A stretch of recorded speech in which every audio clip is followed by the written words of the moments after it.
Des stages de remise à niveau. Le conseil d'administration des universités est ouvert au monde de l'entreprise. Nous pensons qu'il faut avoir des procédures d'examen spécifiques et des procédures de sanctions spécifiques pour les mineurs. C'est pour ça que nous voulons un code pénal spécifique pour les mineurs qui tiendra compte de leur parcours, mais aussi de leurs fautes.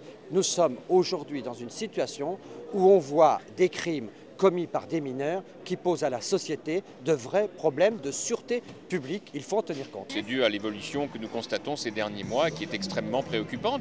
Je le vois à Meaux, la ville dont je suis le maire, on le voit dans de nombreux endroits, des jeunes de plus en plus jeunes qui sont de plus en plus violents et qui en réalité sont dangereux pour les autres et dangereux pour eux-mêmes. On a imaginé et proposé un certain nombre de choses, effectivement, renforcer les centres éducatifs fermés, prévoir des réparations pour les mineurs de 12 ans qui aujourd'hui commettent des actes inacceptables, avec bien sûr l'autorisation des parents, mais qui les amènent à prendre conscience de la gravité de leurs actes.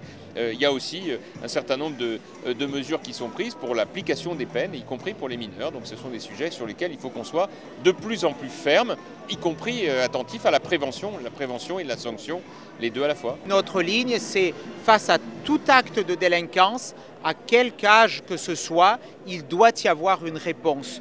Lorsqu'on est mineur, lorsqu'on commet un acte de délinquance, cet acte ne peut et ne doit rester impuni.